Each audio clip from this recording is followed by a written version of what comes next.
ରାତିର ଅନ୍ଧାରରେ ଜଣେ ଭିକାରୀ ଡାକ୍ତରାଣୀଙ୍କ ସହ ଏପରି କିଛି କଲା ଯାହା ଆପଣଙ୍କ ମେରୁଦଣ୍ଡକୁ ଥରହର କରିଦେବ। ତାଙ୍କ ଆଖିରେ ଆତଙ୍କ ଲୁଚି ରହିଥିଲା। ତାଙ୍କ ନୀରବତାରେ ଏକ ଭୟଙ୍କର ରହସ୍ୟ ଲୁଚି ରହିଥିଲା। କିନ୍ତୁ ଯେତେବେଳେ ସତ୍ୟ ପ୍ରକାଶ ପାଇଲା, କେବଳ ଡାକ୍ତରାଣୀ ନୁହନ୍ତି, ସମଗ୍ର ସହର ନୀରବ ହୋଇଗଲା। ଏହା କେବଳ ଏକ କାହାଣୀ ନୁହଁ, ଏହା ବିଶ୍ୱାସଘାତକତା, ପ୍ରେମ ଏବଂ ପ୍ରତିଶୋଧର କାହାଣୀ, ଯାହା ଆପଣଙ୍କୁ ହୃଦୟକୁ ଥରାଇ ଦେବ। ଡାକ୍ତରାଣୀଙ୍କ ସ୍ୱାମୀଙ୍କ ମୃତ୍ୟୁକୁ 2 ବର୍ଷ ବିତିଗଲା। ଡାକ୍ତରାଣୀ ପ୍ରତିଦିନ ମନ୍ଦିରରେ ଜଣେ ଭିକାରୀଙ୍କୁ କିଛି ଟଙ୍କା ଦେଉଥିଲେ। ଗୋଟିଏ ଦିନ ଭିକାରୀ ଡାକ୍ତରାଣୀଙ୍କୁ ପଚାରିଲେ, ମୋ ସହିତ ବିବାହ କର। ତାପରେ ଭିକାରୀଙ୍କ ସହିତ ଡାକ୍ତରାଣୀଙ୍କ କାର୍ଯ୍ୟ କ'ଣ ହେଲା? କାହାଣୀଟି ଏହିପରି। ବାରାଣାସୀର ପୁରୁଣା କେଶବନାଥ ମନ୍ଦିର ବାହାରେ, ଯେଉଁଠାରେ ସକାଳ ଏବଂ ସନ୍ଧ୍ୟାରେ ଭକ୍ତଙ୍କ ଭିଡ଼ ଏବଂ ଘଣ୍ଟା ଶବ୍ଦ ପ୍ରତିଧ୍ୱନିତ ହେଉଥିଲା, ପ୍ରତିଦିନ ଜଣେ ଭିକାରୀ ବସି ରହୁଥିଲେ। ତାଙ୍କ ମୁହଁ ଧୂଳି ଏବଂ ମାଟିରେ ଆଚ୍ଛାଦିତ ଥିଲା। ତାଙ୍କ ପୋଷାକ ଚିରି ଯାଇଥିଲା ଏବଂ ତାଙ୍କ ଆଖିରେ ଏକ ଅଦ୍ଭୁତ ଦୁଃଖ ଥିଲା। ସେ ମନ୍ଦିର ମଞ୍ଚ ଉପରେ ବସି ପଥଚାରୀମାନଙ୍କଠାରୁ ଭିକ୍ଷା ମାଗୁଥିଲେ, କିନ୍ତୁ ତାଙ୍କ ଆଖି ସବୁବେଳେ ମନ୍ଦିରର ମୁଖ୍ୟ ପ୍ରବେଶଦ୍ୱାର ଉପରେ ସ୍ଥିର ଥିଲା, ଯେପରି ସେ କାହାକୁ ଅପେକ୍ଷା କରିଥିଲେ। ପ୍ରତିଦିନ ସକାଳ 7ଟାରେ ଏକ କଳା SUV ମନ୍ଦିର ସାମ୍ନାରେ ଆସି ଠିଆ ହେଉଥିଲା। ଏଥିରୁ ବାହାରକୁ ପାଦ ଥାପୁଥିଲେ ପ୍ରୀତି ଶର୍ମା, ଯିଏ ସହରରେ ଡକ୍ଟରାଣୀ ପ୍ରୀତି ନାମରେ ପରିଚିତ। ପ୍ରୀତି ଜଣେ ପ୍ରସିଦ୍ଧ ହୃଦ୍ରୋଗ ବିଶେଷଜ୍ଞ ଥିଲେ। ସେ କେବଳ ତାଙ୍କର ଚିକିତ୍ସା ବିଶେଷଜ୍ଞତା ପାଇଁ ନୁହଁ, ବରଂ ତାଙ୍କର କରୁଣା ଏବଂ ଦୟା ପାଇଁ ମଧ୍ୟ ପ୍ରସିଦ୍ଧ। ସେ ପ୍ରତିଦିନ ମନ୍ଦିରକୁ ପ୍ରାର୍ଥନା ପାଇଁ ଆସୁଥିଲେ ଏବଂ ପ୍ରାର୍ଥନା ପରେ ସେ ଭିକାରୀଙ୍କୁ କିଛି ଟଙ୍କା ଦେଉଥିଲେ। ଏହା ତାଙ୍କର ଦୈନନ୍ଦିନ କାର୍ଯ୍ୟ ଥିଲା। ଭିକାରୀ କେବଳ ମୁଣ୍ଡ ନେଇ ନୀରବରେ ତାଙ୍କୁ ଧନ୍ୟବାଦ ଦେଉଥିଲେ। ପ୍ରୀତି ତାଙ୍କୁ ଏକ ହାଲୁକା ହସ ଦେଉଥିଲେ।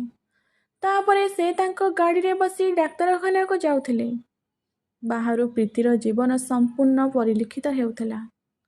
ସହରର ସବୁଠାରୁ ବଡ଼ ହସ୍ପିଟାଲ, ଏକ ଚମତ୍କାର ବଙ୍ଗଳା। କିନ୍ତୁ ତାଙ୍କ ନିକଟର ଲୋକମାନେ ଜାଣିଥିଲେ ଯେ 2 ବର୍ଷ ପୂର୍ବରୁ ତାଙ୍କ ସ୍ୱାମୀ ବିକାଶ ଶର୍ମା ଏକ ଦୁଃଖଦ ଦୁର୍ଘଟଣାରେ ପ୍ରାଣ ହରାଇଥିଲେ। ବିକାଶ ଜଣେ ସଫ୍ଟୱେୟାର ଇଞ୍ଜିନିୟର ଥିଲେ ଏବଂ ତାଙ୍କ ମୃତ୍ୟୁ ପ୍ରୀତିକୁ ଭାଙ୍ଗି ପକାଇଥିଲା। ତଥାପି ସେ ତାଙ୍କ କାମ ଏବଂ ତାଙ୍କର ଦୈନନ୍ଦିନ ମନ୍ଦିର ରୀତିନୀତିରେ ତାଙ୍କର ଯନ୍ତ୍ରଣାକୁ ଲୁଚାଇ ଦେଇଥିଲେ। ଏହି ଭିକାରୀକୁ ଟଙ୍କା ଦେବା କେବଳ ତାଙ୍କ ପାଇଁ ଦାନ ନଥିଲା। ହୁଏତ ସେ ତା ଦୁଃଖୀ ଆଖିରେ ଏପରି କିଛି ଦେଖିଲେ, ଯାହା ତାଙ୍କ ନିଜ ଯନ୍ତ୍ରଣା ସହିତ ଜଡ଼ିତ ଥିଲା। ଦିନେ ଆକାଶରେ କଳା ମେଘ ଜମା ହୋଇଥିଲା ଏବଂ ହାଲୁକା ବର୍ଷା ହେଉଥିଲା। ପ୍ରୀତି ସବୁଦିନ ପରି ଭିକାରୀକୁ ଟଙ୍କା ଦେଇଥିଲେ, କିନ୍ତୁ ସେହି ଦିନ ଭିକାରୀ ଏପରି କିଛି କହିଲା ଯାହା ତାଙ୍କୁ ଚକିତ କରିଦେଲା। ତାର କୋମଳ ସ୍ୱରରେ ସେ କହିଲା, ଡାକ୍ତରାଣୀ ମ୍ୟାଡାମ, ଦୟାକରି ମୋତେ ବିବାହ କର। ପ୍ରୀତି କିଛି ସମୟ ପାଇଁ ଅଟକିଗଲା। ସେ ଭିକାରୀକୁ ଚାହିଁଲା। ତାର ମୁହଁରେ କୌଣସି ମନୋରଞ୍ଜନର ସଂକେତ ନାହିଁ। ସେ ପାଗଳ କି ହତାଶା ଥିଲା। ପ୍ରୀତି ହାଲୁକା ହସି କହିଲେ, ତୁମର ଆଉ କିଛି ଆବଶ୍ୟକ ଅଛି? ଯଦି କୁହ। ଆଉ କିଛି ଟଙ୍କା ନିଅ ଏବଂ ବର୍ଷାରେ ଓଦା ହେବାରୁ ବଞ୍ଚ। କିନ୍ତୁ ଭିକାରୀ ଟଙ୍କା ନେଲା ନାହିଁ। ସେ କେବଳ ପ୍ରୀତିକୁ ଗଭୀର ଭାବରେ ଚାହିଁଲା ଏବଂ ନୀରବରେ ମୁଣ୍ଡ ନୁଆଇଲା। ସେଦିନ ପ୍ରୀତି ହସ୍ପିଟାଲରେ ପହଞ୍ଚିଲେ, କିନ୍ତୁ ତାଙ୍କ ମନ ସେଠାରେ ଅଟକି ରହିଲା। ଭିକାରୀର କଥା ତାଙ୍କୁ ଅସ୍ଥିର କରିଦେଇଥିଲା। ତା ଆଖିରେ କିଛି ତାଙ୍କୁ ବିକାଶଙ୍କ କଥା ମନେ ପକାଇ ଦେଉଥିଲା। ସେହି ରାତିରେ ଘରକୁ ଫେରିବା ସମୟରେ ସେ ମନେ ମନେ ଭାବୁଥିଲେ, ହୁଏତ ମୁଁ ଏହା ବିଷୟରେ ଅଧିକ ଚିନ୍ତା କରୁଛି। ପରଦିନ ପ୍ରୀତି ଭିକାରୀକୁ ପୁଣି ଥରେ ଟଙ୍କା ଦେବାକୁ ଚେଷ୍ଟା କଲେ, କିନ୍ତୁ ସେ ମନା କରିଦେଲା। ଏଥର ସେ କହିଲା, ଡାକ୍ତରାଣୀ ମ୍ୟାଡାମ, ମୁଁ ତୁମ ପାଇଁ କିଛି ବି କରିପାରିବି। ଦୟାକରି ମୋତେ ଏକ ସୁଯୋଗ ଦିଅ। ପ୍ରୀତି ଟିକିଏ ରାଗିଗଲେ। ମୁଁ ତୁମକୁ ସମ୍ମାନ କରେ। ଏହାର ଅର୍ଥ ନୁହେଁ ଯେ ତୁମେ କିଛି ବି କହିବ। ତୁମର ସୀମା ମଧ୍ୟରେ ରୁହ। ସେ କହିଲା, ମୁଁ ଜାଣେ ତୁମେ ଭାବୁଛ ମୁଁ ପାଗଳ, କିନ୍ତୁ ମୋ କଥା ଶୁଣ। ମୁଁ ତୁମ ପାଇଁ ଏପରି କିଛି କରିପାରିବି ଯାହା ଅନ୍ୟ କେହି କରିପାରିବେ ନାହିଁ। ପ୍ରୀତି ତାଙ୍କ କଥାରେ ଏକ ଅଦ୍ଭୁତ ଆଶ୍ୱାସନା ଅନୁଭବ କଲେ। ସେ ତାଙ୍କୁ ଧ୍ୟାନର ସହିତ ଚାହିଁ କହିଲେ, ଠିକ୍ ଅଛି, ତୁମେ କ'ଣ କରିପାରିବ ମୋତେ କୁହ। ଭିକାରୀଟି ଧୀର ସ୍ୱରରେ କହିଲା, ମ୍ୟାଡ଼ାମ୍, ସହରରେ ମୁନ୍ସିଆତା ମାନଙ୍କର ଏକ ବଡ଼ ନେଟୱାର୍କ କାମ କରୁଛି। ମୁଁ ତୁମକୁ ସେମାନଙ୍କ ବିଷୟରେ ସୂଚନା ଦେଇପାରିବି। ପ୍ରୀତି ଆଶ୍ଚର୍ଯ୍ୟ ହୋଇଗଲା। ଜଣେ ଭିକାରୀ ଏବଂ ଏତେ ଗୁରୁତ୍ୱପୂର୍ଣ୍ଣ ଖବର। ଆଚ୍ଛା ଆଚ୍ଛା, ମୋତେ କୁହ, ସେ କହିଲେ। କ'ଣ ଖବର? ଭିକାରୀ ଉତ୍ତର ଦେଲା, ଗତ ରାତିରେ ମୁଁ ମନ୍ଦିର ପାଖରେ ଏକ ପୁରୁଣା ଗୋଦାମରେ କିଛି ଲୋକଙ୍କୁ ଦେଖିଲି। ସେମାନେ ମୁନ୍ସିଆତ ଡିଲ୍ ବିଷୟରେ କଥାବାର୍ତ୍ତା କରୁଥିଲେ। ସେ କିଛି ଅପରାଧୀଙ୍କ ସ୍ଥାନ ଏବଂ ଉପସ୍ଥିତି ବିଷୟରେ ମଧ୍ୟ ଉଲ୍ଲେଖ କରିଥିଲେ। ପ୍ରୀତି ଏହାକୁ ସାମାନ୍ୟ ମନେ କରୁଥିଲେ, କିନ୍ତୁ ସେ ତଥାପି ତାଙ୍କର ଜଣେ ପୁରୁଣା ରୋଗୀ, ଜଣେ ପୋଲିସ ଇନ୍ସପେକ୍ଟରଙ୍କୁ କହିଥିଲେ। ପରଦିନ ଇନ୍ସପେକ୍ଟର ପ୍ରୀତିଙ୍କୁ କହିଥିଲେ ଯେ ଗୋଦାମରେ ଏକ ମୁନ୍ସିଆତ ନେଟୱାର୍କ ପ୍ରକୃତରେ ଧରାପଡ଼ିଛି। ପୋଲିସ ସେହି ସ୍ଥାନରେ ଚଢ଼ାଉ କରି ବହୁ ପରିମାଣରେ ଔଷଧ ଏବଂ ନିଶାଦ୍ରବ୍ୟ ଜବତ କରିଥିଲା। ପ୍ରୀତି ଆଶ୍ଚର୍ଯ୍ୟ ହୋଇଗଲେ। ଜଣେ ଭିକାରୀ ଏତେ ସଠିକ୍ ସୂଚନା କିପରି ଦେଇପାରିବ? ସେ ପରଦିନ ମନ୍ଦିରରେ ଭିକାରୀଙ୍କ ସହ କଥା ହେବାକୁ ନିଷ୍ପତ୍ତି ନେଲେ। ଯେତେବେଳେ ସେ ପହଞ୍ଚିଲେ, ଭିକାରୀ ସେଠାରେ ଥିଲେ। ପ୍ରୀତି ତାଙ୍କୁ ପଚାରିଲେ, ଆପଣ ଏହି ସୂଚନା କିପରି ପାଇଲେ? ଆପଣ ପ୍ରକୃତରେ କିଏ? ଡାକ୍ତର, ମୁଁ ଯାହା ଦେଖାଯାଉଛି ତାହା ନୁହଁ, କିନ୍ତୁ ମୁଁ ଏହି ସହରକୁ ଆପଣଙ୍କ ଅପେକ୍ଷା ଭଲ ଭାବରେ ଜାଣେ। ତାଙ୍କ କଥାରେ ଏକ ସୂକ୍ଷ୍ମତା ଥିଲା, ଯାହା ପ୍ରୀତିଙ୍କୁ ଆକର୍ଷିତ କରିଥିଲା। ପ୍ରୀତି ଆଉ ତାଙ୍କୁ କେବଳ ଜଣେ ଭିକାରୀ ଭାବରେ ଦେଖୁନଥିଲେ। ସେ ବୁଝିପାରିଲେ, ସେ ଜାଣିଥିଲେ ଯେ ଏହି ଲୋକଟି ଏକ ଗଭୀର ରହସ୍ୟ ପୋଷଣ କରୁଛି। କିନ୍ତୁ ସେ ଏହା ମଧ୍ୟ ଜାଣିଥିଲେ ଯେ ତାଙ୍କୁ ତୁରନ୍ତ ପ୍ରକାଶ କରିବାକୁ ଚାପ ପକାଇ ହେବ ନାହିଁ। ପ୍ରୀତି ଏବଂ ଭିକାରୀଙ୍କ ମଧ୍ୟରେ ଏକ ଅଜବ ସମ୍ପର୍କ ଗଢ଼ି ଉଠିଲା। ପ୍ରୀତି ଆଉ ତାଙ୍କୁ ଟଙ୍କା ଦେଉନଥିଲେ, ବରଂ ତାଙ୍କ ସହିତ କଥା ହେଉଥିଲେ। ଭିକାରୀ ଜଣକ କେତେବେଳେ ଏପରି କିଛି କହୁଥିଲେ ଯାହା ପ୍ରୀତିଙ୍କୁ ବିକାଶଙ୍କ କଥା ମନେ ପକାଇ ଦେଉଥିଲା। ଯେପରି ଗୋଟିଏ ଦିନ ସେ କହିଲେ, ତୁମେ କହିଥିଲ ମନ୍ଦିର ପାହାଚରେ ବସି ଚା ପିଇବାରେ କିଛି ବିଶେଷତା ଅଛି। ପ୍ରୀତି ଆଶ୍ଚର୍ଯ୍ୟ ହୋଇଗଲେ। ସେ ବିକାଶକୁ କେବଳ ଏହା କହିଥିଲେ, କିନ୍ତୁ ସେ ଶୀଘ୍ର ନିଜକୁ ସମ୍ଭାଳିଲେ, ହସିଲେ ଏବଂ ଏହାକୁ ଦୂର କରିଦେଲେ। ଗୋଟିଏ ରାତିରେ ପ୍ରୀତି ହସ୍ପିଟାଲରୁ ବିଳମ୍ବରେ ଫେରୁଥିବା ସମୟରେ ହଠାତ୍ ସେମାନଙ୍କ ଗାଡ଼ି ଖରାପ ହୋଇଗଲା। ବର୍ଷା ପୂର୍ଣ୍ଣ ଗତିରେ ଚାଲୁଥିଲା ଏବଂ ରାସ୍ତାଟି ନିଛାଟିଆ ଥିଲା। ଠିକ୍ ସେତିକି ବେଳେ ଜଣେ ଭିକାରୀ ଆସି ଦେଖାଦେଲେ। ସେ ଗାଡ଼ିଟି ଯାଞ୍ଚ କଲେ ଏବଂ କିଛି ମୁହୂର୍ତ୍ତ ମଧ୍ୟରେ ଏହାକୁ ପୁଣି ଚଳାଇଦେଲେ।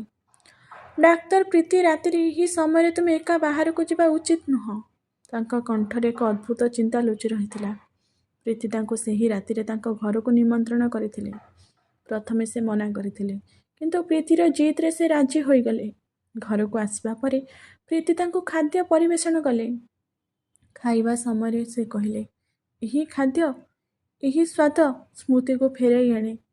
ପ୍ରୀତିର ହୃଦୟ ଦ୍ରୁତଗତିରେ ଧଡ଼କିବାକୁ ଲାଗିଲା, କିନ୍ତୁ ସେ କିଛି ପଚାରିଲା ନାହିଁ। ପରଦିନ ସେ ଜଣେ ପୁରୁଣା ବନ୍ଧୁ, ଫରେନ୍ସିକ୍ ବିଶେଷଜ୍ଞ ଅମିତ ବର୍ମାଙ୍କୁ ଫୋନ୍ କଲେ। ପ୍ରୀତି ତାଙ୍କୁ ଗୁପ୍ତ ଭାବରେ ଉଠାଇଥିବା ଭିକାରୀର ଏକ ଫଟୋ ଦେଖାଇଲେ। ଅମିତ ଫଟୋଟିକୁ ଅନାବୃତ ଭାବରେ ଦେଖିଲେ ଏବଂ କହିଲେ, ପ୍ରୀତି, ଏହି ଲୋକଟିର ମୁହଁ ମୋତେ ପରିଚିତ ଲାଗୁଛି, କିନ୍ତୁ ମୁଁ ନିଶ୍ଚିତ ଭାବରେ କିଛି କହିପାରିବି ନାହିଁ। DNA ପରୀକ୍ଷା କରିବା ପାଇଁ ମୋତେ କିଛି ଯୋଗାଡ଼ କରିବାକୁ ପଡ଼ିବ, ଯେପରିକି ପୋଷାକ କିମ୍ବା କିଛି। କିନ୍ତୁ ପ୍ରୀତି ଅନିଶ୍ଚିତ ଥିଲେ। ସେ ଚାହୁଁନଥିଲେ ଯେ ଭିକାରୀ ସନ୍ଦେହ କରୁ ଯେ ସେ ତାଙ୍କ ଉପରେ ନଜର ରଖିଛି। ସେ ଭିକାରୀକୁ ଘରକୁ ଡାକି କହିଲେ, ମୁଁ ତୁମକୁ ଏକ ନୂତନ ଜୀବନ ଦେବାକୁ ଚାହୁଁଛି। ତୁମେ ମୋ ସହିତ ଏଠାରେ ରହିପାରିବ। ପ୍ରଥମେ ସେ ମନା କରିଦେଲେ, କିନ୍ତୁ ପରେ ରାଜି ହେଲେ। ଭିକାରୀ, ଯିଏ ନିଜକୁ ରାମ ବୋଲି ପରିଚୟ ଦେଉଥିଲେ, ସେ ବର୍ତ୍ତମାନ ପ୍ରୀତିର ଘର ପଛପଟେ ଏକ ଛୋଟ କୋଠରୀରେ ରହୁଥିଲେ। ସେ ମନ୍ଦିର ପାଖରେ ଭିକ୍ଷା ମାଗି ଦିନ ବିତାଇ ସନ୍ଧ୍ୟାରେ ଚୁପଚାପ ଫେରି ଆସୁଥିଲେ। ପ୍ରୀତି ତାଙ୍କୁ ବାରମ୍ବାର ପଚାରୁଥିଲେ, ରାମ, ତୁମେ ଏବେ ବି ମନ୍ଦିର କାହିଁକି ଯାଅ? ମୁଁ ତୁମକୁ ସବୁ କିଛି ଦେଇପାରିବି। କିନ୍ତୁ ପ୍ରତ୍ୟେକ ଥର ସେ ହସି କହୁଥିଲେ, ଡାକ୍ତରାଣୀ, ମନ୍ଦିର ହେଉଛି ମୋର ଦୁନିଆ। ସେଠାରେ ମୁଁ ସବୁ କିଛି ଦେଖେ ଏବଂ ଶୁଣେ। ଗୋଟିଏ ଦିନ ପ୍ରୀତି ହସ୍ପିଟାଲରୁ ଏକ ଦୁଃଖଦ ଫୋନ୍ ପାଇଲେ। ସହରର ଏକ ପ୍ରମୁଖ ଔଷଧ କମ୍ପାନୀର ଗୋଦାମରେ ନିଆଁ ଲାଗିଯାଇଥିଲା। ସେହି ଗୋଦାମ, ଯେଉଁଠାରେ କିଛି ସପ୍ତାହ ପୂର୍ବରୁ ରାମଙ୍କ ନିର୍ଦ୍ଦେଶରେ ପୋଲିସ ଚଢ଼ାଉ କରିଥିଲେ। ପ୍ରୀତି ତାଙ୍କ ପୋଲିସ ଅଧିକାରୀ ବନ୍ଧୁକୁ ଯୋଗାଯୋଗ କରିଥିଲେ, ଯିଏ ଚା ପାର୍ଟିରେ ଉପସ୍ଥିତ ଥିଲେ। ସେ ତାଙ୍କୁ କହିଥିଲେ ଯେ ନିଆଁରେ କିଛି କାଗଜପତ୍ର ଅଧା ଜଳି ମିଳିଯାଇଛି, ଯେଉଁଥିରେ ବିକାଶଙ୍କ ପରି ଦେଖାଯାଉଥିବା ଜଣେ ବ୍ୟକ୍ତିଙ୍କ ଫଟୋ ମଧ୍ୟ ଅନ୍ତର୍ଭୁକ୍ତ। ଫଟୋଗ୍ରାଫର ପଛପଟେ ଲେଖାଥିଲା ବିକାଶ 2022 ଫାର୍ମାଡିଲ୍। ପ୍ରୀତିର ହୃଦୟ ଧଡ଼ଧଡ଼ କରିବାକୁ ଲାଗିଲା। ସେ ଫଟୋଟିକୁ ଦେଖି ଘରକୁ ଫେରିଗଲେ। ସେଦିନ ରାତିରେ ସେ ଶୋଇପାରିଲେ ନାହିଁ। ପ୍ରକୃତରେ ବିକାଶ କ'ଣ? କିନ୍ତୁ ସେ ଏକ କାର୍ ଦୁର୍ଘଟଣାରେ ମୃତ୍ୟୁବରଣ କରିଥିଲେ। ତେବେ ଏହି ଫଟୋଟି ଏଠାକୁ କିପରି ଆସିଲା ଏବଂ ଏହି ଫାର୍ମା କମ୍ପାନୀ ସହିତ ତାଙ୍କର କ'ଣ ସମ୍ପର୍କ ଥିଲା? ପରଦିନ ପ୍ରୀତି ରାମଙ୍କ ସହ ଏ ବିଷୟରେ କଥା ହେବାକୁ ନିଷ୍ପତ୍ତି ନେଲେ। କିନ୍ତୁ ସେ ମନ୍ଦିରରେ ନଥିଲେ। ପ୍ରୀତି ତାଙ୍କୁ ଖୋଜିଲେ, କିନ୍ତୁ ସେ ପତଳା ବାୟୁରେ ଅଦୃଶ୍ୟ ହୋଇଗଲା ପରି ମନେ ହେଉଥିଲା। ଯେତେବେଳେ ପ୍ରୀତି ସେହି ସନ୍ଧ୍ୟାରେ ଘରକୁ ଫେରିଲେ, ସେ ରାମଙ୍କୁ ତାଙ୍କ ଦ୍ୱାର ପାଖରେ ବସିଥିବାର ଦେଖିଲେ। ତାଙ୍କ ମୁହଁ ଏବେ କଳା ଏବଂ ତାଙ୍କ ପୋଷାକ ମଇଳା ହୋଇଥିଲା। ପ୍ରୀତି ରାଗି ପଚାରିଲେ, ରାମ, ଆପଣ କେଉଁଠି ଥିଲେ? ମୁଁ ଆପଣଙ୍କୁ ଖୋଜୁଥିଲି। ରାମ ଧୀର ସ୍ୱରରେ କହିଲା, ଡାକ୍ତର ପ୍ରୀତି, ମୋର କିଛି କାମ ଥିଲା, ଚିନ୍ତା କରେ ନାହିଁ। ପ୍ରୀତି ତାଙ୍କୁ ଫାର୍ମ କମ୍ପାନୀ ଫଟୋ ବିଷୟରେ ପଚାରିବାକୁ ଚାହୁଁଥିଲେ, କିନ୍ତୁ ଅଟକି ଗଲେ। ସେ ଅନୁଭବ କଲେ ଯେ ରାମ ଏବେ ବି କିଛି ଲୁଚାଇ ରଖିଛି। ସେ ପଚାରିଲେ, ରାମ, ଆପଣ କ'ଣ ଏହି ଫାର୍ମ କମ୍ପାନୀକୁ ଜାଣନ୍ତି? ରାମ ପ୍ରୀତିର ଆଖିକୁ କିଛି ସମୟ ପାଇଁ ଚାହିଁଲା। ତାପରେ ତାର ଦୃଷ୍ଟି ତଳକୁ ଗଲା। ଡାକ୍ତରାଣୀ, ଏହି କମ୍ପାନୀକୁ ସହରରେ କିଏ ଜାଣେ ନାହିଁ? ସେ ଜଣେ ବଡ଼ ଲୋକ। ତାଙ୍କର ଆଚରଣ ପ୍ରୀତିକୁ ଆହୁରି ସନ୍ଦେହଜନକ କରିଦେଲା। ପରବର୍ତ୍ତୀ ଦିନଗୁଡ଼ିକରେ ସେମାନେ ଗୋଦାମ ଅଗ୍ନିକାଣ୍ଡର ତଦନ୍ତ ଆରମ୍ଭ କଲେ। ସେମାନେ ଜାଣିପାରିଲେ ଯେ ଅଗ୍ନିକାଣ୍ଡ ଏକ ଦୁର୍ଘଟଣା ନୁହେଁ, ବରଂ ଏକ ଜାଣିଶୁଣି କରାଯାଇଥିବା କାର୍ଯ୍ୟ ଥିଲା। ଛାଡ଼ି ଯାଇଥିବା ପ୍ରମାଣଗୁଡ଼ିକ ଜଣେ ରହସ୍ୟମୟ ବ୍ୟକ୍ତିଙ୍କୁ ଇଙ୍ଗିତ କଲା, ଯାହାକୁ ରାତିରେ ଗୋଦାମ ଚାରିପାଖରେ ଦେଖାଯାଇଥିଲା। ପ୍ରୀତି ତାଙ୍କ ପୋଲିସ ବନ୍ଧୁଙ୍କୁ ରାମ ଉପରେ ନଜର ରଖିବାକୁ କହିଥିଲେ। ସେ ତାଙ୍କୁ କହିଥିଲେ ଯେ ରାମ ରାତିରେ ଏକ ମନ୍ଦିର ପାଖରେ ଏକ ପୁରୁଣା ଧ୍ୱଂସାବଶେଷକୁ ଯାଆନ୍ତି, ଯେଉଁଠାରେ ସେ କିଛି ନିର୍ଦ୍ଦିଷ୍ଟ ଲୋକଙ୍କୁ ଭେଟନ୍ତି। ପ୍ରୀତି ନିଜେ ଧ୍ୱଂସାବଶେଷ ପରିଦର୍ଶନ କରିଥିଲେ ଏବଂ ଔଷଧ କମ୍ପାନୀର ଅବୈଧ କାରବାର ବିଷୟରେ କିଛି ପୁରୁଣା କାଗଜପତ୍ର ପାଇଥିଲେ। କିନ୍ତୁ ସବୁଠାରୁ ଆଶ୍ଚର୍ଯ୍ୟଜନକ କଥା ଥିଲା ବିକାଶଙ୍କ ନାମ ଲେଖାଥିବା ଏକ ପୁରୁଣା ଚିଠି। ବିକାଶ, ତୁମକୁ ସତ୍ୟ ଲୁଚାଇବାକୁ ପଡ଼ିବ। ସେ ତୁମକୁ କେବେ କ୍ଷମା କରିବେ ନାହିଁ। ବିକାଶ ପ୍ରକୃତରେ ଜୀବିତ କି ନା ଏହା ଅନ୍ୟ କୌଣସି ଷଡ଼ଯନ୍ତ୍ର? ସେ ଔଷଧ କମ୍ପାନୀ ମାଲିକଙ୍କ ସହିତ ସିଧାସଳଖ ମୁହାଁମୁହିଁ ହେବାକୁ ନିଷ୍ପତ୍ତି ନେଇଥିଲେ। କିନ୍ତୁ ପ୍ରଥମେ ତାଙ୍କୁ ରାମଙ୍କଠାରୁ ସତ୍ୟ ବାହାର କରିବାକୁ ଥିଲା। ଗୋଟିଏ ରାତିରେ ପ୍ରୀତି ରାମଙ୍କୁ ଡାକିଲେ। ସେ ତାଙ୍କୁ ସେହି ଫଟୋଗ୍ରାଫ ଦେଖାଇ କଠୋର ଭାବରେ ପଚାରିଲେ, ଏ କିଏ ରାମ ଏବଂ ତୁମେ ପ୍ରକୃତରେ କିଏ? ରାମ ଫଟୋଗୁଡ଼ିକ ଧ୍ୟାନର ସହିତ ଚାହିଁଲା। ତାଙ୍କ ଆଖିରେ ଏକ ଅଦ୍ଭୁତ ଚମକ ଦେଖାଗଲା। ସେ କହିଲେ, ଡାକ୍ତର, ସମୟ କିଛି ପ୍ରଶ୍ନର ଉତ୍ତର ଦିଏ, କିନ୍ତୁ ମୁଁ ପ୍ରତିଶ୍ରୁତି ଦେଉଛି, ମୁଁ ତୁମର କୌଣସି କ୍ଷତି କରିବାକୁ ଚାହୁଁନାହିଁ। ପ୍ରୀତି ରାଗିଗଲେ। ସେ କହିଲେ, ମୁଁ ଜଣେ ଡାକ୍ତର ଏବଂ ମୁଁ ସତ୍ୟ ଜାଣିବାକୁ ଯୋଗ୍ୟ। ଯଦି ତୁମେ ମୋତେ ସତ୍ୟ ନ କହିବ, ତେବେ ମୁଁ ପୋଲିସକୁ ଡାକିବି। ରାମ ହସି କହିଲା, ଡାକ୍ତର, ଯଦି ତୁମେ ମୋତେ ପୋଲିସକୁ ହସ୍ତାନ୍ତର କର, ତେବେ ତୁମେ କେବେ ବି ଯେଉଁ ସତ୍ୟ ଖୋଜୁଛ ତାହା ପାଖରେ ପହଞ୍ଚି ପାରିବ ନାହିଁ। ସେହି ରାତିରେ ରାମ ପ୍ରୀତିକୁ ଆଉ ଏକ ସଂକେତ ଦେଲା। ସେ କହିଲା ଯେ ଔଷଧ କମ୍ପାନୀର କାର୍ଯ୍ୟାଳୟରେ ଏକ ଗୁପ୍ତ ତହବିଲ ଥିଲା, ଯେଉଁଠାରେ ସେମାନେ ସମସ୍ତ ଅବୈଧ ପ୍ରମାଣ ରଖୁଥିଲେ। ପ୍ରୀତି ତୁରନ୍ତ ପୋଲିସକୁ ଜଣାଇଲା। ପୋଲିସ ତହବିଲ ଉପରେ ଚଢ଼ାଉ କଲା। ତହବିଲ ମଧ୍ୟରେ ସେମାନେ ନିଶାଦ୍ରବ୍ୟ, ଚୋରାଚାଲାଣ ଟଙ୍କା, ଲଣ୍ଡରୀ ଏବଂ ବିକାଶଙ୍କ ନାମ ସହିତ ବାରମ୍ବାର ଜଡ଼ିତ କାଗଜପତ୍ର ପାଇଲେ। ଅନେକ କର୍ମଚାରୀଙ୍କୁ ଗିରଫ କରାଯାଇଥିଲା। କିନ୍ତୁ ପ୍ରୀତି ଏବେ ବି ବିସ୍ମିତ ଥିଲେ। ରାମ ଅଧିକ ସତର୍କ ହୋଇଯାଇଥିଲା। ସେ ପ୍ରାତଃ ରାତିରେ ଅଦୃଶ୍ୟ ହୋଇଯାଉଥିଲା ଏବଂ ସକାଳେ ଫେରି ଆସୁଥିଲା ଯେପରି କିଛି ହୋଇନଥିଲା। ପ୍ରୀତି ଅମିତଙ୍କୁ ପଚାରିଲେ ଯେ ସେମାନେ କେବେ DNA ରିପୋର୍ଟ ପାଇବେ। ଅମିତ କହିଲେ ଯେ ଫଳାଫଳ 2 ଦିନ ମଧ୍ୟରେ ବାହାରିବ। ସେହି ରାତିରେ ପ୍ରୀତି ଏକ ଅଜଣା ନମ୍ବରରେ ଏକ ଫୋନ୍ ପାଇଲେ।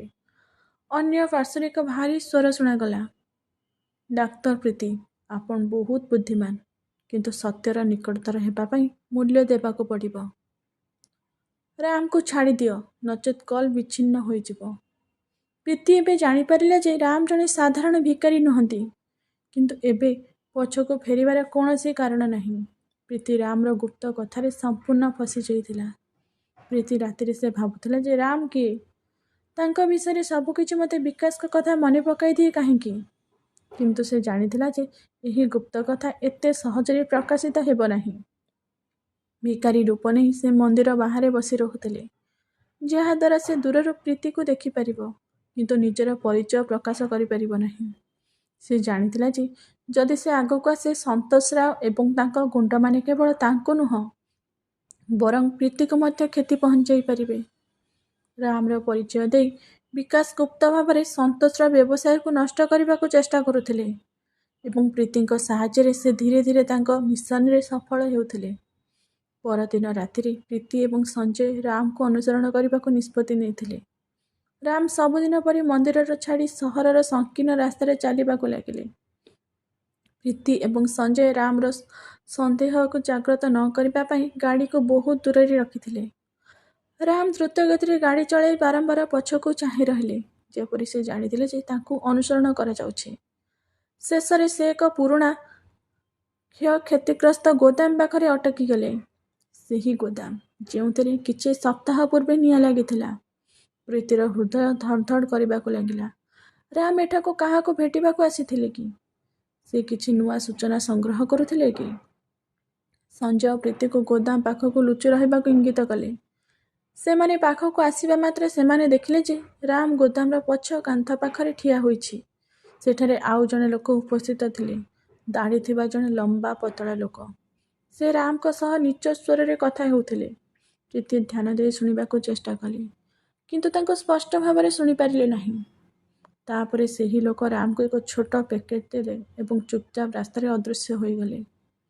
ସଞ୍ଜୟ କହିଲେ, ପ୍ରୀତି, ଆମକୁ ସେହି ପ୍ୟାକେଟ୍ ଦେଖିବାକୁ ପଡ଼ିବ।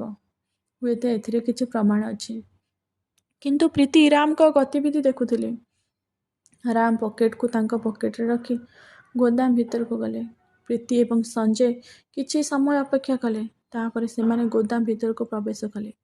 ଭିତରେ ଅନ୍ଧାର ଥିଲା ଏବଂ ପୋଡ଼ା କାଠ ଏବଂ ରାସାୟନିକ ପଦାର୍ଥର ଗନ୍ଧ ବାୟୁରେ ବୁଲୁଥିଲା। ପ୍ରୀତି ଭୟରେ ଏକ ଯନ୍ତ୍ରଣା ଅନୁଭବ କଲେ, କିନ୍ତୁ ସେ ଅଟକି ନଥିଲେ। ଗୋଦାମର ଏକ କୋଣରେ ରାମ ଏକ ପୁରୁଣା ଟେବୁଲରେ ବସି କିଛି କାଗଜପତ୍ର ଦେଖୁଥିଲେ। ପ୍ରୀତି ଗୁପ୍ତ ଭାବରେ ତାଙ୍କୁ ଦେଖୁଥିଲେ। ରାମ ପ୍ୟାକେଟ୍ ଖୋଲିଥିଲା। ଭିତରେ କିଛି ଫଟୋଗ୍ରାଫ ଏବଂ ଏକ USB ଡ୍ରାଇଭ୍ ଥିଲା। ରାମ ଫଟୋଗ୍ରାଫ ଗୁଡ଼ିକୁ ଭଲ ଭାବରେ ଦେଖିଲେ। ତାପରେ ସେ ସେଥିରେ ନିଆଁ ଲଗାଇଦେଲେ। ପ୍ରୀତି ବୁଝିପାରିଲେ ନାହିଁ ଯେ ସେ ଏପରି କାହିଁକି କରୁଛନ୍ତି। ସେ ପ୍ରମାଣ ନଷ୍ଟ କରୁଥିଲେ କି କିଛି ଲୁଚାଉଥିଲେ? ସଞ୍ଜୟ ପ୍ରୀତିକୁ ପଛକୁ ଟାଣି କହିଲେ, ଆମେ ଏବେ ତାଙ୍କ ସହିତ କଥା ହେବା ଉଚିତ ନୁହଁ? ପ୍ରୀତି ମୁଣ୍ଡ ହଲାଇଲେ, କିନ୍ତୁ ତାଙ୍କ ହୃଦୟ ଏକ ଦ୍ୱନ୍ଦ୍ୱରେ ପଡ଼ିଗଲା। ରାମକୁ ପ୍ରତ୍ୟେକ ଗତିବିଧି ତାଙ୍କ ପାଇଁ ଧୀରେ ଧୀରେ କଥା ହେବାକୁ ଚେଷ୍ଟା କଲା। ସେ ଚେଷ୍ଟା କଲେ। ସେ ସବୁଦିନ ପରି ଘରକୁ ଆସିଲେ, ଚୁପଚାପ ରାତ୍ରି ଭୋଜନ କଲେ ଏବଂ ତାଙ୍କ ରୁମ୍କୁ ଗଲେ। କିନ୍ତୁ ପ୍ରୀତି ଦେଖିଲେ ଯେ ସେ ତାଙ୍କ ପକେଟରେ ଏକ USB ଡ୍ରାଇଭ୍ ରଖିଛନ୍ତି। ଯେତେବେଳେ ରାମ ଶୋଇପଡ଼ିଲେ, ପ୍ରୀତି ତାଙ୍କ ରୁମ୍ ଭିତରକୁ ଲୁଚି ପଡ଼ି ଲକରରୁ USB ଡ୍ରାଇଭ୍ ବାହାର କଲେ ଏବଂ ତାଙ୍କ ଲ୍ୟାପଟପ୍ରେ ପ୍ଲଗ୍ ଇନ୍ କଲେ। ଡ୍ରାଇଭ୍ରେ କିଛି ଫାଇଲ୍, କିଛି ଅଡ଼ିଓ ରେକର୍ଡିଂ, ଫଟୋ ଏବଂ ଏକ ଭିଡ଼ିଓ ଥିଲା। ପ୍ରୀତି ପ୍ରଥମେ ଭିଡ଼ିଓ ଶୁଣିଲେ। ଏହା ଦୁଇ ଜଣ ଲୋକ କଥା ହେଉଥିଲେ। ଗୋଟିଏ ସ୍ୱର ସନ୍ତୋଷ ରାଓଙ୍କର ଥିଲା, ଯାହାଙ୍କୁ ପ୍ରୀତି ଏକ ଦାନଶୀଳ କାର୍ଯ୍ୟକ୍ରମରେ ଭେଟିଥିଲେ। ଅନ୍ୟ ସ୍ୱରଟି ଜଣେ ଅଜଣା ବ୍ୟକ୍ତିଙ୍କର ଥିଲା। ମହାଶୟ, ଯଦି ଏହା ବାହାରକୁ ଆସିଯାଏ, ତେବେ ଆମେ ସମସ୍ତେ ନଷ୍ଟ ହୋଇଯିବୁ। ସେହି ସଫ୍ଟୱେୟାର ଲୋକଟି ବହୁତ କିଛି ଦେଖିଛି। ସନ୍ତୋଷ ଉତ୍ତର ଦେଲେ, ହଁ, ସେ ଆମ ରାସ୍ତାରେ ବାଧା ସୃଷ୍ଟି କରିନାହିଁ, କିନ୍ତୁ ଆମକୁ ସତର୍କ ରହିବାକୁ ପଡ଼ିବ। ପ୍ରୀତିର ହୃଦୟ ଧଡ଼ ଧଡ଼ କରିବାକୁ ଲାଗିଲା। ସେ କ'ଣ ସେହି ସଫ୍ଟୱେୟାର ଲୋକ ବିକାଶ? ସେ ଫଟୋଗୁଡ଼ିକୁ ଖୋଲିଲେ। ସେମାନେ ସନ୍ତୋଷ ଏବଂ କିଛି ଅପରାଧୀଙ୍କୁ ଏକ ଗୋଦାମରେ ଔଷଧ ଏବଂ ନିଶାଦ୍ରବ୍ୟ ପ୍ୟାକ୍ କରୁଥିବାର ଦେଖିଲେ। କିନ୍ତୁ ଶେଷ ଫଟୋଟି ପ୍ରୀତିକୁ ଥରାଇ ଦେଲା। ଫଟୋଟିରେ ଲେଖାଥିଲା, ସୋଇନ୍ ବାଇ ଟୁ ଅପରେସନ୍ ବ୍ଲାକ୍ଆଉଟ୍। ପ୍ରୀତି ଭିଡ଼ିଓଟି ଚଲାଇଲେ। ଏଥିରେ ସନ୍ତୋଷ ଜଣେ ବ୍ୟକ୍ତିଙ୍କ ସହ କଥା ହେଉଥିଲେ। ଜଣେ ବ୍ୟକ୍ତି, ଯାହାଙ୍କ ମୁହଁ ଦେଖାଯାଉନଥିଲା, ସେଠି ଠିଆ ହୋଇଥିଲେ। ସନ୍ତୋଷ କହୁଥିଲେ, ତୁମେ ଏକ ଭଲ କାମ କରିଛ, କିନ୍ତୁ ଯଦି ତୁମ ଆମ ସହିତ ବିଶ୍ୱାସଘାତକତା କର, ତେବେ ଆମେ ତୁମର ସ୍ତ୍ରୀକୁ ମଧ୍ୟ ଛାଡ଼ିବୁ ନାହିଁ। ସେହି ବ୍ୟକ୍ତି ଉତ୍ତର ଦେଲେ, ମୁଁ ଯାହା କହିବି ତାହା କରିବି, କିନ୍ତୁ ପ୍ରୀତିକୁ ଏସବୁରୁ ଦୂରେଇ ରଖ। ସ୍ୱର ଥିଲା ରାମର, କିନ୍ତୁ ସେ ପ୍ରୀତିର ନାମ କିପରି ଜାଣିଲେ? ସେ ସନ୍ତୋଷଙ୍କ ସହ କାହିଁକି କଥା ହେଉଥିଲେ? ପ୍ରୀତିର ମନ ଖାଲି ହୋଇଗଲା। ସେ ବୁଝିପାରୁନଥିଲେ ଯେ ରାମ କିଏ ଏବଂ ଏହି ସମଗ୍ର ମାମଲା ସହିତ ତାଙ୍କର କ'ଣ ସମ୍ପର୍କ ଥିଲା। ସେଇ USB ଡ୍ରାଇଭ୍କୁ ରାମର ପକେଟରେ ରଖି ଗଭୀର ଚିନ୍ତାରେ ପଡ଼ିଗଲେ। ପ୍ରୀତି ଆଉ ରାମକୁ ବିଶ୍ୱାସ କଲେ ନାହିଁ, କିନ୍ତୁ ତାଙ୍କ କଥାରେ ନିଶ୍ଚିତ ଭାବରେ କିଛି ସତ୍ୟ ଥିଲା, ଯାହା ତାଙ୍କୁ କିଛି କହିବାକୁ ବାଧା ଦେଇଥିଲା। ଏବେ ସ୍ପଷ୍ଟ ହୋଇଗଲା ଯେ ରାମ ବିକାଶ ପ୍ରକୃତରେ ସନ୍ତୋଷ ସହିତ ଏକ ଡବଲ ଖେଳ ଖେଳୁଥିଲା। ସେ ସନ୍ତୋଷଙ୍କ ଗ୍ୟାଙ୍ଗକୁ ଭିତରୁ ନଷ୍ଟ କରିବା ପାଇଁ ନିଜର ମୃତ୍ୟୁର ନାଟକ କରିଥିଲେ। ସେ ଜାଣିଥିଲା ପ୍ରୀତି ସତ୍ୟର ନିକଟତର ହେଉଛି ଏବଂ ସେଥିପାଇଁ ସେ ତାଙ୍କୁ ସୁରକ୍ଷା ଦେବାକୁ ଚେଷ୍ଟା କରୁଥିଲା। କିନ୍ତୁ ସନ୍ତୋଷ ମଧ୍ୟ ରାମକୁ ସନ୍ଦେହ କରିବା ଆରମ୍ଭ କରିଥିଲା। ସେ ତାଙ୍କ ଗୁଣ୍ଡାମାନଙ୍କୁ ରାମ ଉପରେ ଆକ୍ରମଣ କରିବାକୁ ନିର୍ଦ୍ଦେଶ ଦେଇଥିଲା। ତାଙ୍କ ଉପରେ ନଜର ରଖ ଏବଂ ସେ ଏବେ ପ୍ରୀତିକୁ ମଧ୍ୟ ଟାର୍ଗେଟ୍ କରିବାକୁ ଷଡ଼ଯନ୍ତ୍ର କରୁଥିଲେ। ପରଦିନ ପ୍ରୀତି ଅମିତଙ୍କ ଫୋନ୍ ପାଇଲେ। ସେ ତାଙ୍କୁ କହିଲେ ଯେ DNA ପରୀକ୍ଷା ଫଳାଫଳ ଆସିଛି, କିନ୍ତୁ ସେ ସେଗୁଡ଼ିକୁ ଫୋନ୍ ମାଧ୍ୟମରେ ସେୟାର କରିପାରିବେ ନାହିଁ। ସେ ପ୍ରୀତିକୁ ତାଙ୍କ ଅଫିସକୁ ଡାକିଲେ। ପ୍ରୀତି ରାମକୁ କିଛି କହିଲେ ନାହିଁ ଏବଂ ସିଧା ଅମିତଙ୍କୁ ଭେଟିବାକୁ ଗଲେ। ଅମିତ ପ୍ରୀତିକୁ ଏକ ଲଫାପା ଦେଇ ଗମ୍ଭୀର ଭାବରେ କହିଲେ, ପ୍ରୀତି, ଏହି ଫଳାଫଳଗୁଡ଼ିକ ତୁମର ଜୀବନ ବଦଳାଇପାରେ। ସେଗୁଡ଼ିକୁ ବହୁତ ଭଲ ଭାବରେ ଦେଖ। ପ୍ରୀତି ଲଫାପା ଖୋଲିବା ମାତ୍ରେ ହଠାତ୍ ତାଙ୍କ ଫୋନ୍ ବାଜିଲା। କଲ୍ ସଞ୍ଜୟଙ୍କ ଥିଲା। ତାଙ୍କ କଣ୍ଠସ୍ୱରରେ ଭୟ ଭରିଯାଇଥିଲା। ପ୍ରୀତି, ତୁମେ ଯେଉଁଠାରେ ଥାଅ ସେଠାରେ ତୁରନ୍ତ ଚାଲିଯାଅ। କିଛି ଲୋକ ରାମକୁ ନେଇଯାଇଛନ୍ତି। ମୁଁ ସନ୍ଦେହ କରୁଛି ସେମାନେ ସନ୍ତୋଷଙ୍କ ଲୋକ। ପ୍ରୀତିର ହୃଦୟ ଧଡ଼ ଧଡ଼ କରିବାକୁ ଲାଗିଲା। ସେ ଶୀଘ୍ର ଲଫାପାଟିକୁ ତାଙ୍କ ପକେଟରେ ରଖି ସଞ୍ଜୟଙ୍କୁ ଭେଟିବାକୁ ଦୌଡ଼ିଗଲେ। ଏହି ସମୟରେ ରାମ ସନ୍ତୋଷଙ୍କ ଘର ପାଖରେ ଥିଲା। ଗୁଣ୍ଡାମାନେ ତାଙ୍କୁ ଏକ ନିର୍ଜନ ସ୍ଥାନକୁ ନେଇଗଲେ, ଯେଉଁଠାରେ ସନ୍ତୋଷ ନିଜେ ଉପସ୍ଥିତ ଥିଲେ। ତୁମେ ଭାବିଥିଲେ ଯେ ଆମକୁ ବିଶ୍ୱାସଘାତକତା କରିବ? ସେ ତୀବ୍ର ଭାବରେ ପଚାରିଲେ। ତୁମେ ପ୍ରକୃତରେ କିଏ ମୋତେ କୁହ? ରାମ ହସି ଉତ୍ତର ଦେଲା, ମୁଁ ହିଁ ତୁମକୁ ହତ୍ୟା କରିବାକୁ ଯାଉଛି। ଠିକ୍ ସେହି ସମୟରେ ପ୍ରୀତି ସଞ୍ଜୟଙ୍କ ସହିତ ରାମକୁ ନିଆଯାଇଥିବା ସ୍ଥାନରେ ପହଞ୍ଚିଲେ। ସ୍ଥାନଟି ସହରର ଉପକଣ୍ଠରେ ଏକ ପୁରୁଣା କ୍ଷୟକ୍ଷତି କାରଖାନା ଥିଲା। ପ୍ରବଳ ବର୍ଷା ହେଉଥିଲା ଏବଂ ଘଡ଼ଘଡ଼ି ଏକ ଭୟଙ୍କର ପରିବେଶ ସୃଷ୍ଟି କରିଥିଲା। ସଞ୍ଜୟ ତାଙ୍କର ପିସ୍ତଲ ବାହାର କଲେ ଏବଂ ପ୍ରୀତିଙ୍କୁ ପଛକୁ ରହିବାକୁ ଇଙ୍ଗିତ କଲେ। କାରଖାନା ଭିତରେ ରାମକୁ ଏକ ଚେୟାରରେ ବନ୍ଧା ଯାଇଥିଲା। ସନ୍ତୋଷ ତାଙ୍କ ସମ୍ମୁଖରେ ଠିଆ ହୋଇଥିଲେ। ଠିକ୍ ସେହି ସମୟରେ ଦ୍ୱାର ଖୋଲିଗଲା ଏବଂ ସଞ୍ଜୟ ତାଙ୍କ ପୋଲିସ ଦଳ ସହିତ ପ୍ରବେଶ କଲେ। ହାତ ଉପରକୁ କର, ସନ୍ତୋଷ ଚ୍ୟାଲେଞ୍ଜ କଲେ। ସନ୍ତୋଷଙ୍କ ଲୋକମାନେ ଲଢ଼ିବାକୁ ଚେଷ୍ଟା କଲେ, କିନ୍ତୁ ପ୍ରବଳ ପୋଲିସ ଉପସ୍ଥିତ ଦେଖି ସେମାନେ ପଛକୁ ହଟିଗଲେ। ପ୍ରୀତି ରାମ ପାଖକୁ ଦୌଡ଼ି ତାଙ୍କ ରସି ଖୋଲିବାକୁ ଲାଗିଲେ। ରାମ, ତୁମେ ଠିକ୍ ଅଛ ତ? ତାଙ୍କ ଆଖିରେ ଲୁହ ଝରିଗଲା। ପ୍ରଥମ ଥର ପାଇଁ ରାମ ପ୍ରୀତିକୁ ଆଶ୍ୱସ୍ତି ସହିତ ଚାହିଁଲା ଏବଂ ଧୀରେ କହିଲା, ଡାକ୍ତର ପ୍ରୀତି, ତୁମେ ସବୁବେଳେ ଅନ୍ୟମାନଙ୍କୁ ରକ୍ଷା କର, କିନ୍ତୁ ଆଜି ତୁମେ ମୋତେ ରକ୍ଷା କଲ। ପୋଲିସ ସନ୍ତୋଷ ଏବଂ ତାଙ୍କ ଗୁଣ୍ଡାମାନଙ୍କ ହାତକଡ଼ି ପିନ୍ଧାଇଲେ। ସଞ୍ଜୟ ପ୍ରୀତିକୁ କହିଲା ଯେ USBରେ ଥିବା ପ୍ରମାଣ ଏବଂ ରାମ ଦେଇଥିବା ସୂଚନା ଦ୍ୱାରା ସନ୍ତୋଷର ସମ୍ପୂର୍ଣ୍ଣ ନେଟୱାର୍କ ନଷ୍ଟ ହୋଇଯାଇଥିଲା। ପ୍ରୀତି ରାମକୁ କାରଖାନାରୁ ବାହାରକୁ ନେଇଗଲେ। ସେ ରାମକୁ ଚାହିଁଲେ, ଯିଏ ମନ୍ଦିର ପାହାଚକୁ ଚାହିଁ ଟିକିଏ ଦୂରରେ ଠିଆ ହୋଇଥିଲା। ତାଙ୍କ ଆଖି ଓଦା ହୋଇଗଲା। ବିକାଶ, ତୁମେ କ'ଣ? ରାମ, ଅର୍ଥାତ୍ ବିକାଶ, ଏକ ଗଭୀର ନିଶ୍ୱାସ ନେଇ କହିଲା, ଡାକ୍ତର ପ୍ରୀତି, ମୁଁ ତୁମକୁ ବଞ୍ଚାଇବା ପାଇଁ ସବୁ କିଛି ତ୍ୟାଗ କରିଦେଇଥିଲି।